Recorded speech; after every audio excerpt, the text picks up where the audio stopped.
Hello, my name is Muhammad HAZLISYAM bin HANAFI from Group 6. Now I present for Pbl Activity 2 for subject Electronic Communication System. For our topic, Digital Modulation and Transmission. So this is our group members. Firstly, SYAFAWATI BINTI KAMORUDDIN. The second group member, Farah NABILAH bin Noorizan. The third group member, my name, Muhammad HAZLISYAM bin HANAFI. Next, Muhammad KHAIRUL bin HAMDAN, and the last group members, Muhammad FAREEZ HAZIQ bin IKHWAN. So our table of content, introduction, filler table, flowchart, part A, part B, part C, part D, and discussion and conclusion. So for introduction, as we know from theory, digital modulation is the process of encoding a digital information signal into the amplitude, phase, and frequency of transmit signal. One of the usually type that used in digital modulation is postcode modulation (PCM) that used in digitally represent a sample analog signal. The postcode modulation technique is used generate a series number or digit in binary form. So the process is called digital modulation. The amplitude at the given time of the signal sample is indicated by binary code. So in PCM process, a sequence code pass indicates a message signal. So digital modulation is very important because there are many benefits to provide more information capacities, high data securities, faster system availability with great quality communication. So the example for PCM signal output. For our filler table, that have facts, ideas, learning issues, and resource need action plan. So this is our flowchart. Firstly, we need to project discussion among the group members.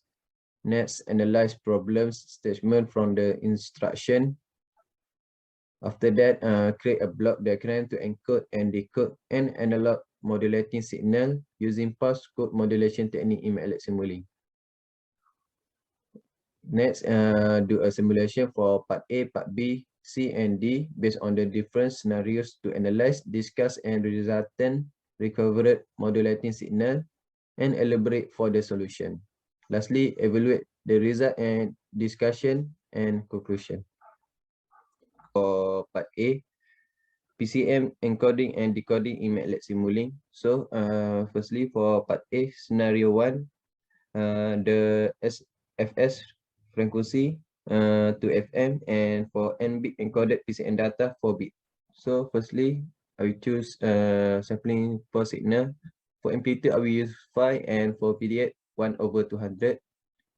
For modulating signal, amplitude also 5, and for frequency 2 pi and 100.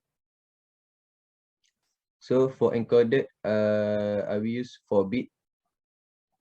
Integer to bit also I will use 4-bit. Bit to integer also 4-bit, and decoder same 4-bit. And for analog filter, I will use 8. So after that, we click run. So this is graph signal for PCM display. Now for oscilloscope, this is my graph for oscilloscope. So now I will move to the scenario 2. Use same FM to FM for sampling frequency, and for n-bit we need to change to 8-bit. So for encoder, I will change to 8-bit. Integer to bit also 8-bit.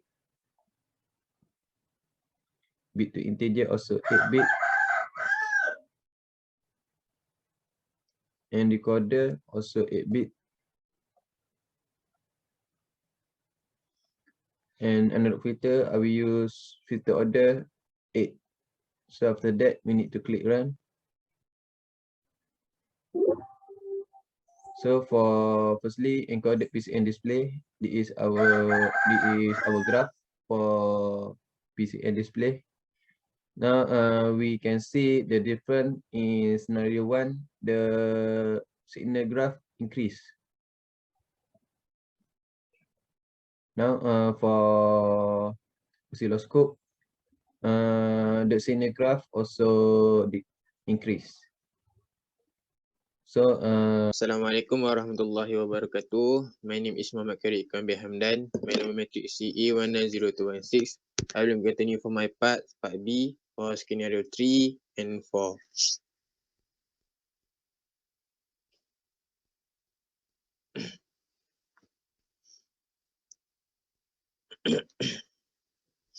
I will continue for modulating signal.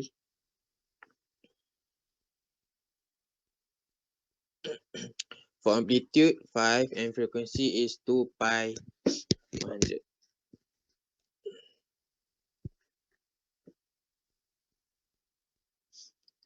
And for sampling, still same amplitude, still 5, period 1/300. And for encoder, we 4 bits. Integer still 4 bits.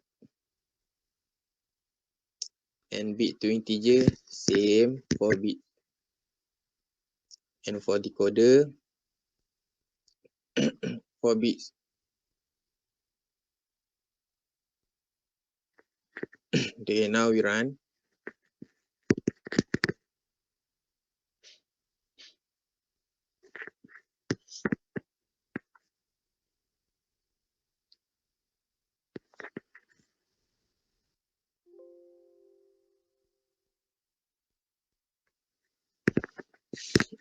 Okay, this graph for encoder. Okay, now we show you for graph decoder.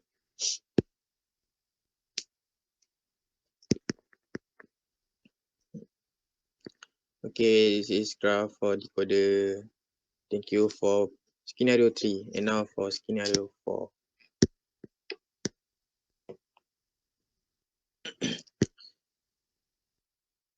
And scenario 4, we have 8 bits for encoder, integer,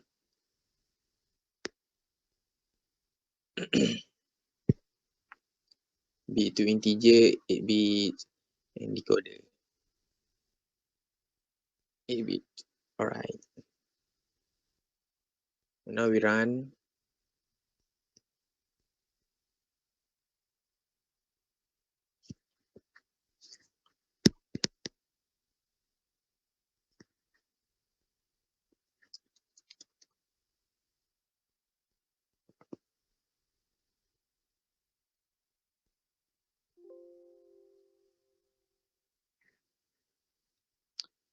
Okay, this graph for scenario 4 for encoder.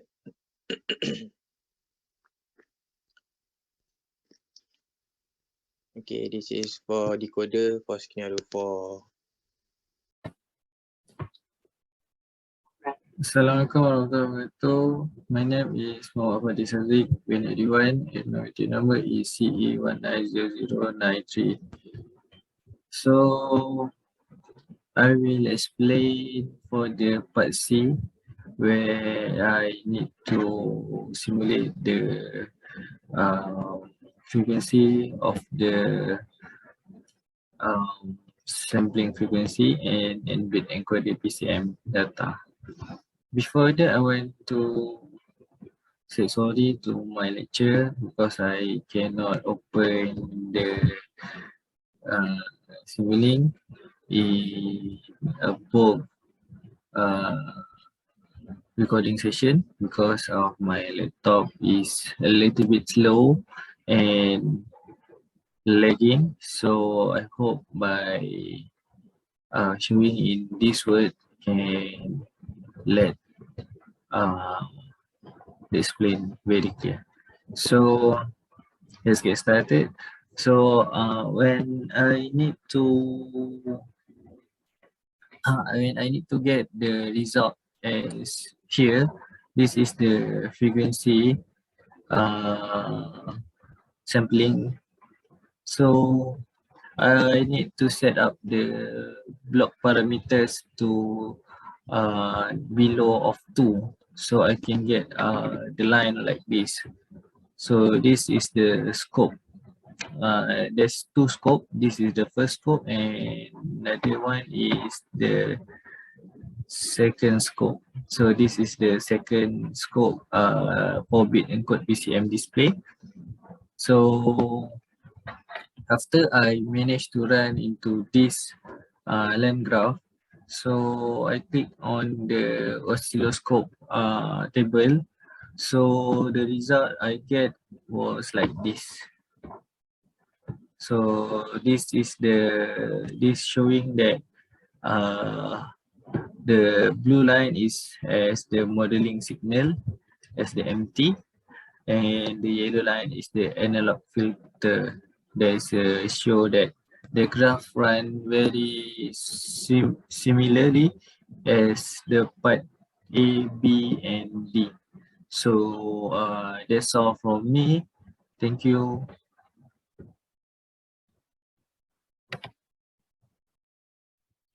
Assalamualaikum warahmatullahi wabarakatuh. My name is SYAFAWATI binti KAMORUDDIN and my matrix number is CE190211. So today I'm going to present the part D for PBL2 with initial setting part P are remain. What will happen to cover message empty if amplitude of empty is changed to VM equals to 50 volts and VM equals to 0.5 volts. So I'm going to show you. So the first thing is setting up at the modulating signal.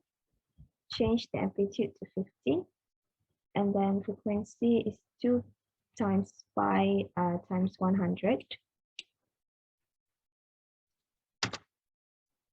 And then for the sampling pulse signal, Fs, also amplitude is 50. And the period is 1/300. And then next is setting up the encoder parameters, which is bits is 4, and then output type we change to unsigned integer. Next is integer to bit converter. Also, we set up the number of bits per integer to 4 bits. And then the trade input value S is unsigned and MSB first. And also for the output data type is inherit via internal rule.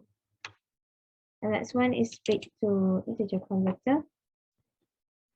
Also change it to bits 4. The last one is decoder. Decoders also change it to 4 bits. And now run the simulation to obtain the result.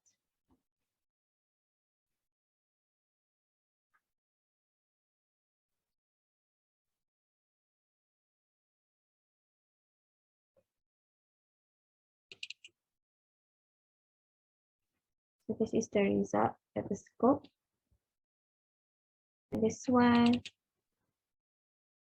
the result at the 4-bit encoded PCM. So we have 4 graph. And next is we have to change for 8 bits because for part D, it is related to part B. So now I'm going to change the encoder to 8 bit.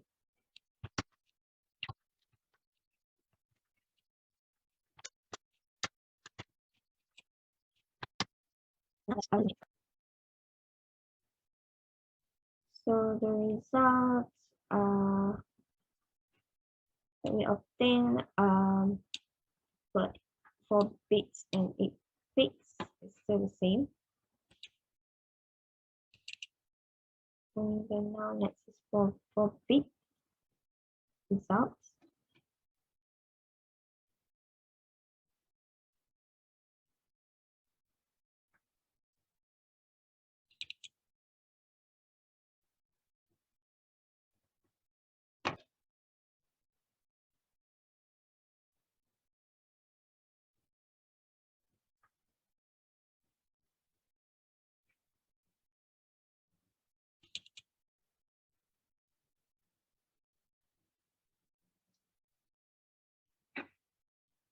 So this one is a little bit different from previous bits, the graph.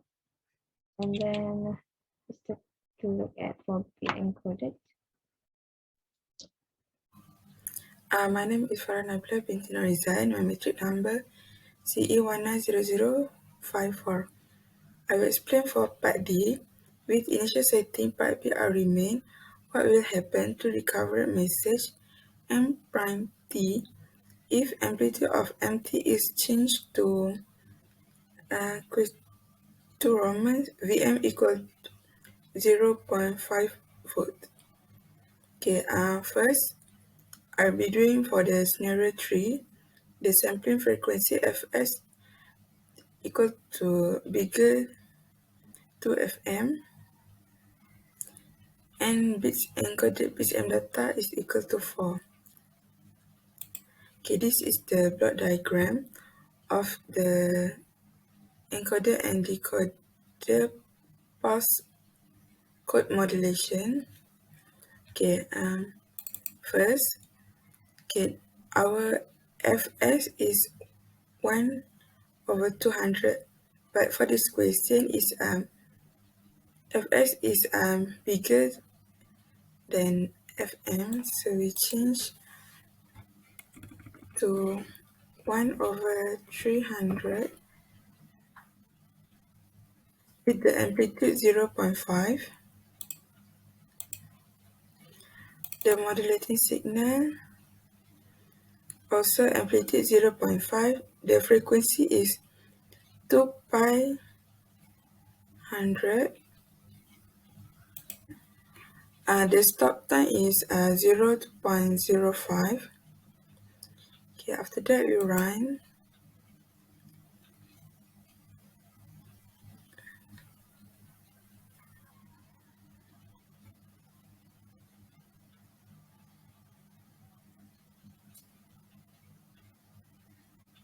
Okay, then click the 4-bit encoded PCM display. Okay, the signal show, the first signal is for modulating signal MT. The second is for sampling pulse signal, and the third is sample and hold.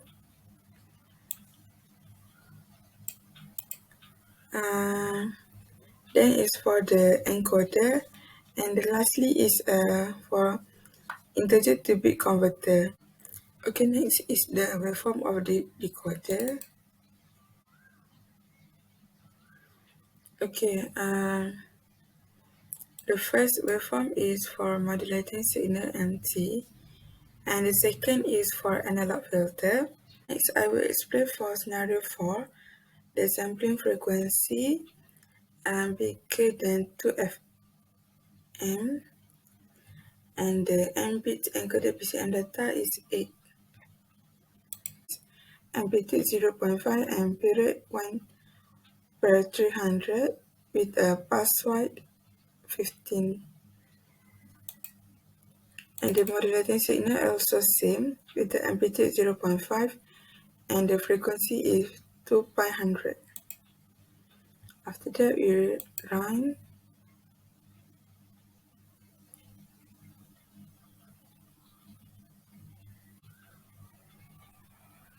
Okay, this is the signal for modulating signal MT, sampling pulse signal Fs, sample and hold 1. Also, this is for the encoder. And this is the integer to bit converter. For the decoder,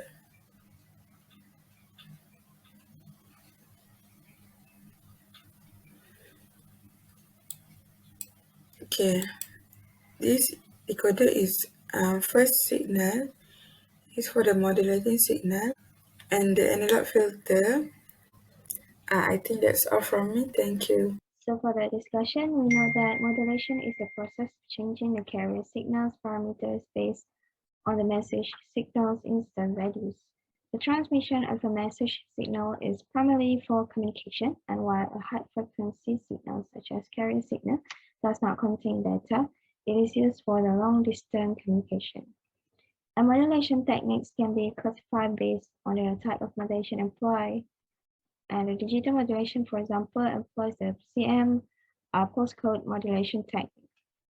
The message signal in PCM is represented by a series of coded pulses, and as a result, this message signal can be obtained by representing the signal as a script from both time and amplitude.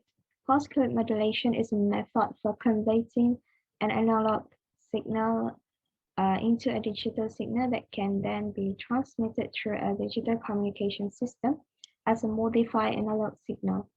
And the modulation can also be used to recover our analog signal. The sampling, quantization, and coding are the three steps in the pulse code modulation process. And in this case, the Nyquist-Shannon sampling theorem used to show that operating pulse code modulation devices without introducing distortion in their frequency bands is possible if these bands have a sampling frequency that is at least twice that of the maximum frequency included in the input signal. And the sampling theorem presents the idea of a sample rate sufficient for perfect fidelity for a class of functions that are band limited to a given bandwidth with no real information lost in the simple procedure. And for conclusion, the signals are the medium through which we communicate in our daily lives. In general, the signals such as sound signals are analog in nature. And when communication over a long distance is required, analog signals are transmitted over wire using various techniques for effective transmission. And for long distance communications, traditional methods of communication use analog signals, which suffer from so many losses such as distortion, interference, and other losses such as security breaches. And signals are digitized using a variety of techniques to overcome these issues. And the digitized signal flow, the digitized signals allow for clearer and more accurate communication without loss. That's all from me. Thank you very much.